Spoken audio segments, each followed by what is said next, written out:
కరీంనగర్ జిల్లా గంగాధర మండలంలో జనగణన ప్రాసెస్ కొనసాగుతోంది. ఇంటింటికి వెళ్లి జనన గృహాల సంఖ్య వివరాలు సేకరిస్తున్నారు ఎన్యూమరేటర్లు. బ్యాంకు ఖాతా, ఆధార్ లాంటి వివరాలేవి అడగబోమని పబ్లిక్ కి వివరిస్తున్నారు ఎన్యూమరేటర్లు.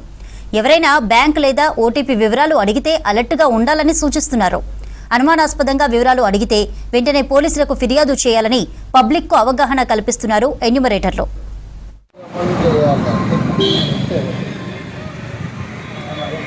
నేను వస్తాను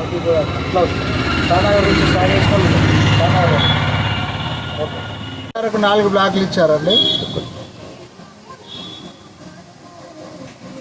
మీ ఇంటికి వచ్చినప్పుడు హౌస్ నెంబర్ మాత్రమే అడుగుతారండి. తర్వాత ఇంట్లో ఎంతమంది నివాసం ఉంటున్నారు, వంట కొరకు ఏం వాడుతున్నారు, వెలుతురు కొరకు ఏం వాడుతున్నారు, ఇంట్లో మరుగుదొడ్డి ఉందా, తర్వాత ఇంట్లో ఎన్ని రూములు ఉన్నాయి, ఇలాంటి వివరాలు మాత్రమే అడుగుతారండి. తర్వాత ఇల్లు కట్టినటువంటి సిమెంట్తో కట్టారా, కాంక్రీట్ తోటి, లేకుంటే ఇటుకలా ఇట్లా ఎలా కట్టారని అడుగుతారండి.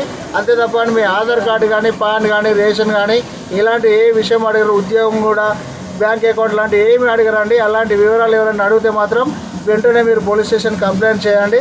కేవలం మీ ఇంటి నంబరు, ఇంట్లో ఎంతమంది నివాసం ఉంటున్నారు, ఇల్లు దేంతో కట్టబడింది, అలాంటి ఇంటికి ఏమేమి సౌకర్యాలు ఉన్నాయి, ఇప్పుడు నల్లా ఉందా, తర్వాత అలా కరెంటు సౌకర్యం ఉందా, అదే మాదిరిగా ఇల్లు కట్టినటువంటి కింద టైల్స్ వేసారా లేకుంటే బండ వేసారా, ఇలాంటి వివరాలు మాత్రమే అడుగుతారండి.